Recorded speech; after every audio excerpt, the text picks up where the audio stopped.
So the topic is application of Gauss law,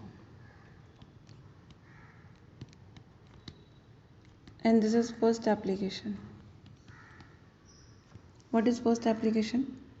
Electric field due to an infinitely long positively charged wire, or you can write straight conductor. So this green dotted one that you see is your infinitely long straight wire. So I've written minus infinity to positive infinity, and you can say positive charge is being spread over it. Okay, so because we have to do the application of Gauss law, as in we have to use Gauss law, so we will imagine Gaussian surface. This is Gaussian surface, imaginary Gaussian cylinder. This is imaginary Gaussian cylinder. Over it there are three surfaces. One is curved surface and two are flat surface, flat, and one is curved. So you can see we have imagined small surface area element ds1, ds2 and ds3. Three small surface area element. This is ds1, this is ds2 and this is ds3. Now look at their normals. This is normal 1, normal is always outdrawn. This is normal 1, I have written n1 cap. This is normal 2, n2 cap, and this is normal 3, n3 cap. Okay? Now because the wire was positively charged, so electric field is always normal. You look at the arrow of the electric field. This is electric field. Electric field is always away from normal, and this side also. This is also electric field, this is electric field, this is electric field, this is electric field. So many field lines you can draw, but I have drawn very less. Okay, so now you have to write down the angle between field and normal.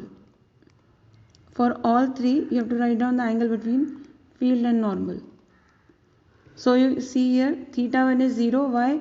E is here and n1 is here, they are in same direction. Theta 2 is 90, why?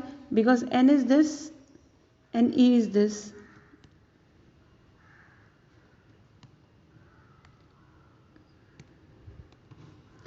Okay, what about theta 3? So look at n3, n3 is this. And where is electric field? Either this or this. Then theta 3 is 90. So you can write small surface area element, small surface area element 1 and 2 and 3 similarly. Now using Gauss law. Gauss law's equation is this. We have to learn. E dot ds is equal to 1 by epsilon naught times q net. Open it. Don't open this way, open this way. Write it as three parts. This, and this. Three parts. Don't put circle here. So only integral symbol will come. E dot ds1, E dot ds2, E dot ds3 is equal to q by epsilon naught. Now you know how to open A vector dot B vector. It's AB cos theta. So it's E ds1 cos theta 1, E ds2 cos theta 2, E ds3 cos theta 3 is equal to q by epsilon naught. Put the value of q1, q2 and q3. q1 is 0, rest 2 are 90. Cos 0 is 1, cos 90 is 0 and cos 90 is 0. So these two terms due to cos 90 will become 0. Only first term will be left. So first term is this, E ds1, ds1 inside and E outside. ds1's integration will be s1. Now what is s1? Who is left? Only the one surface area element which was on curved surface is left. So it means S1 is curved surface area. What is S1? Curved surface area of Gaussian cylinder. So what is the value? What is the expression? 2 pi r h. H is L here. I have taken length of the cylinder as L and radius is r.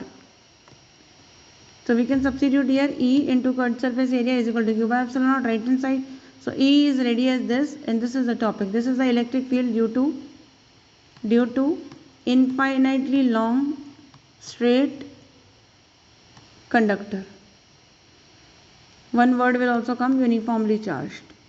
Uniformly charged. This is the topic. Electric field is found. It is q by 2 pi r L epsilon naught. Now charge by length, this Q by L is linear charge density Q by L. Q by L is charge upon length is linear charge density. Both symbol is lambda. So Q by L is lambda. Rest of the quantities are written as it is, 2 as it is, pi as it is, r as it is, epsilon. This is your final expression. So you can see electric field is inversely proportional to r, that is the distance. So field versus distance graph will be like this. Okay, so final formula of electric field due to wire is lambda by 2 pi r epsilon naught.